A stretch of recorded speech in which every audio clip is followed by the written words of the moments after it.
Yeah, baby. So tell us your name. My name's Zane. Do you want my full name or just? Your name's Zane MacDonald. We're just Zane MacDonald. Up here MAC Big D. I'm what's called a faller.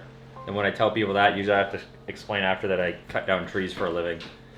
Or sometimes I just say lumberjack. The average age of a faller in BC, I think, is 59 or something. So I'm kind of a complete anomaly in the industry.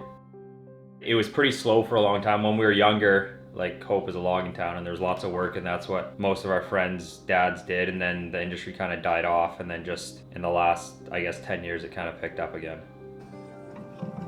Latest statistic I heard, like, I think under 30 represents like 8% of the falling industry. There's a few young guys getting into it. For the longest time, the youngest guy I ever worked with was 10 years older than me, but now you're starting to see the odd younger guy getting into it, but it's still pretty rare. Even in other aspects of, like, just in logging in general, there's not too many young guys out there. We work 6.5 hours on the saw roughly. So tomorrow I'll get up at 4, drive up there, get there about 5:45, get changed, put all our gear on, and hike into the bush where our saws are, and then just start cutting trees.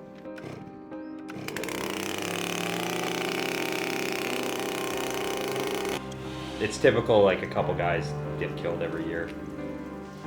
I think that's the biggest killer, is stuff coming from above. So if someone doesn't notice that there's a snag behind them, like a dead tree behind them, and they fall a tree, and that tree they fall pulls out the top of the tree behind them, and it comes back and wipes them out. So I think it's just guys not paying enough attention to what's going on around them. But I've always just followed 2 rules. Always have somewhere to go.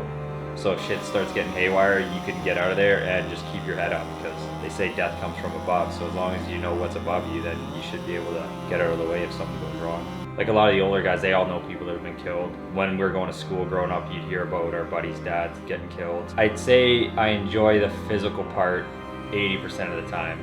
It's super physically demanding, and that's good a lot of times, but some days it's just like, man, I don't want to just run around on the side hill with a chainsaw all day. Because I do a lot of physical stuff outside of work, so if I'm bagged from the weekend of doing whatever, it's just like Monday morning, it's like, man, I'm tired, I just want to take it easy for a day. But there's no taking it easy in our job. You're either cutting down trees or you're not, and it's pretty obvious when you're not. There's no real moderation, it's all or nothing.